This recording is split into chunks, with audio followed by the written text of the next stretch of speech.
The year is 10,000 BCE. India is slowly coming out of a dry phase. All around, sea levels have been increasing over the past few thousand years. Human communities have been living in India for the past 40,000 years or so as small hunter-gatherer bands. We know about them through their artwork, their tools, and some parts of the settlement left behind. But unfortunately, not much else. This was all going to change soon. Fast forward around 10,000 years and the situation is completely different. The Mauryan Empire covered the majority of present-day India and parts of Pakistan and Afghanistan. The deep south was under the control of the Mohenjo, the Cheras, Cholas and the Pandyas, who had extensive trade relations with the west. We have extensive examples of architecture, art and crafts from this period. How did this happen? What is the story of this transformation?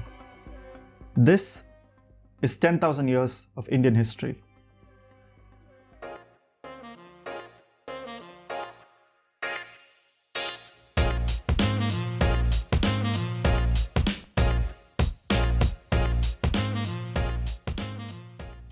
Now, throughout this video, I might use terms like Holocene, Chalcolithic or Bronze Age, so it's better to define these before we get started. Just remember that these are all terms to categorize our past, and usually they're specific to each region or culture. Each kind of term is used by a specific field of study, like geologists, archaeologists, or historians. Oh, first, let's clear up BCE and CE. BCE is before Common Era, earlier just BC, and CE is Common Era, earlier just AD. Historians prefer to use these terms instead of BC and AD because it's neutral, right? It doesn't need to invoke the birth of Christ. The first term that you might hear a lot is Holocene. Holocene is a geological term based on the age of the earth itself. So in geology, Holocene comes after the Pleistocene. According to convention, Holocene starts at around 10,000 BCE. Now, human communities have been doing stuff for a lot longer than 10,000 years. So when historians refer to the Stone Age, they're talking about the whole time when human species have been making stone tools, which is a time period from roughly 3.3 million years ago, right up to whenever they stopped making stone tools, which might differ from region to region. So for parts of India, it's roughly around 3000 to 2000 BCE, but for other regions of the world, it might be earlier or later.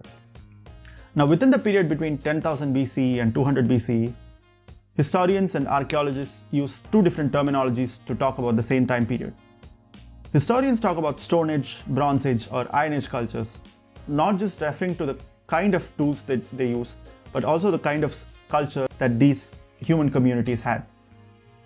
Archaeologists, on the other hand, are talking about the kind of tools found from a specific archaeological excavation. Based on the type of stone used, it could be Paleolithic, Mesolithic or Neolithic, or if they started using copper, it would be Charcoallithic, for instance. All of this is going to become much clearer when we proceed with the video. This was just a short introduction. This is not a typical history video with chronology and facts and figures. Instead, I want to talk about the transformation which happened in this period through three narratives. First, the spread of physical technology, mainly the tools we used. Second, the spread of social technology, that is ideology and religion. And finally, the interconnections and interactions with the world around us and its influences on India. This is part 1, tool use and mental technology in India. Many papers and some rewrites of the script later. I think I have a decent summary. Tool use is what distinguishes humans from other animals. Us Homo sapiens and other human species have been fashioning tools out of different materials for more than a couple of million years. In the time period that we are looking at in this video, human tool use made out of different types of stone had already been established for a very long time. From around 10,000 BCE, we enter what is called the Mesolithic period, and our tools start becoming finer and more refined. Now, this is not happening across the country all at once. It's a huge region after all, and different parts of the country had different Mesolithics based on the kind of tools that they found there, and the population density there, and the kind of animals that they could hunt, and so on. I wanted to do the narrative about the Mesolithic transformation in South India and Kerala specifically, but sadly enough, there were a few problems. Firstly, the actual Mesolithic finds itself are far less when compared to those in northern and central India. And secondly, when they are there, we don't find them in settlement context, that is next to where the people actually lived, so that we can find other aspects about their culture. And thirdly, as far as I know, in no part of South India, we have been able to see the transformation from Mesolithic, that is a hunter-gatherer life, to Neolithic, a settled agricultural way of life. For those reasons, we'll focus on North and Central India. We've had a lot of findings of Mesolithic tools and cave paintings in Kerala though, so for what it's worth, I have marked the coordinates of whatever Mesolithic finds I was able to get from a thesis by Dr. P. Rajendran. It's marked in this Google map and I'll leave the link for that below in the description. You can go check it out. Most of them are clustered around the Bharatapura region. The Mesolithic period brought with it a lot of changes compared to previous times. There was some settling down, at least seasonally. There was some domestication of animals, some experiments with agriculture, some collecting of wild grains, and so on. Some of our best finds in northern India come from this region of southern, what is now Uttar Pradesh, and northern Madhya Pradesh, at the intersection of the Vindhyas and the Gangetic Plains. This cluster of sites, of which one of the most prominent is Chopani Mando. I hope I'm pronouncing it right. There, settlements have been excavated which show lots and lots of stone tools, pieces of wild grain, and also plenty of animal bones from animals which have been slaughtered for food. Most interestingly, across the layers, we also find indications of the transition to agriculture. The first evidence of agriculture in the Indian subcontinent comes from the northwest, from Meghar, in the Indus Valley. But who knows, in an alternate history, maybe it's this region which would have evolved and given us our first civilization in India. All of this refinement in tool use meant that the communities had to interact between themselves much more. Stones for specific type of tools had to be moved vast distances, 75 to 100 kilometers sometimes, and the communities might have also had to trade with each other, trading specific types of stone for other things and so on. Was there a Mesolithic tool economy during that time where some communities traded stone for food from other communities? We don't know, but I sure hope there was. That makes all of their lives much more interesting in my mind. Even after we started farming, first in northwest India, for a little while our tools were based on different types of stone, just like our hunter-gatherer ancestors. For example, the early northwestern Neolithic settlements all had agricultural implements made of stone, and so did other settlements in the middle Ganga Valley. Peninsular India, that is, most areas south of the Narmada, is a little different because we don't see agricultural settlements till around 3000 BCE. These all kind of kept developing at their own pace. However, from what we see, it is partly the arrival of metallurgy, first copper and then iron, which generated new settlements and leads the different areas down to different developmental paths according to their level of complexity. From around 7000 BCE, the slow evolution of these northwestern settlements into what we call the mature Harappan phase took a long time indeed, and it also cross-fertilized a lot of changes around it.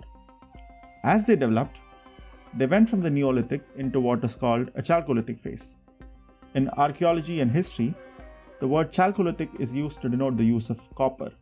A Charcoallithic phase is where copper was also used for making tools and such, along with stone tools from previous eras. Now, just like how there was no single Mesolithic or no single Neolithic for the whole of India, there was no single Charcoallithic either.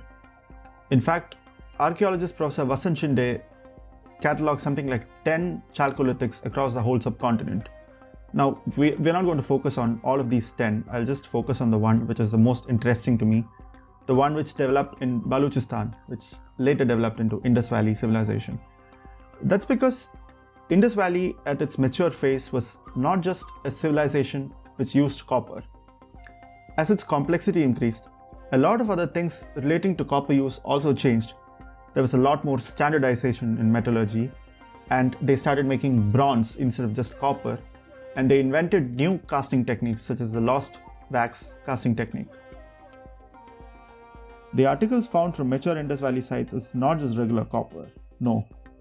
A lot of different copper bronze objects have been found from mature Harappan society. Vessels, weapons of all sorts, axes, swords, razors, saws, ornaments, finger and earrings, bangles, and of course, the famous sculptures like those of the dancing girl. In the ancient world, this is the good life, right? Excellent metallurgy making a variety of objects from a single metal.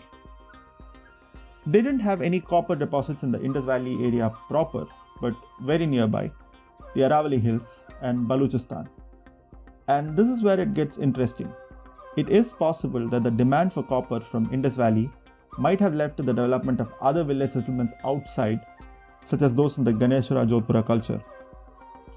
These were craft specialized settlements, and we can assume that they were trading copper ore and finished copper implements with the Indus Valley based on the excavations here. So is that it? Was it as simple as trade happening between complex Indus Valley cities on one side and trade specialized small village settlements on the other? I think the reality is far more complex. No writing has survived from this age, and the script that we do have, we can't decipher it yet, so we have to do a little bit of guesswork. Because otherwise, how do we explain the large number of Charcoallithic settlements which kind of popped up just when the Indus Valley was in its mature phase? My best theory is copper metallurgy was part of the larger process of how societies became more complex in this region during this time. How? For understanding that, consider a short summary of Indian societal evolution till then. As hunter-gatherers in the Mesolithic, no specific region had advantage over any other in terms of evolution to form more complex societies. Even after picking up agriculture, there were two early Neolithics, one on the Indus Valley and one on the Gangetic Plain near the early Mesolithic sites, and perhaps even building on it. These early farming villages did not have too many differences from their Mesolithic ancestors, society-wise. Archaeological records show similar-sized houses and not much hierarchy. Then, over 4,000 years, Indus Valley kind of pulled ahead and formed a more complex society towards what we now call the mature Indus Valley civilization. There could be many reasons, but I think the major ones are climate change, which made the dependence on large-scale irrigated agriculture more necessary, having a semi-arid fertile river valley which can be cleared easily and work with stone tools to begin with, its geographic location, nearer to the centers of Central Asia, Iran and Mesopotamia, which were parallelly developing. All of this is a virtuous cycle of growth which builds on itself.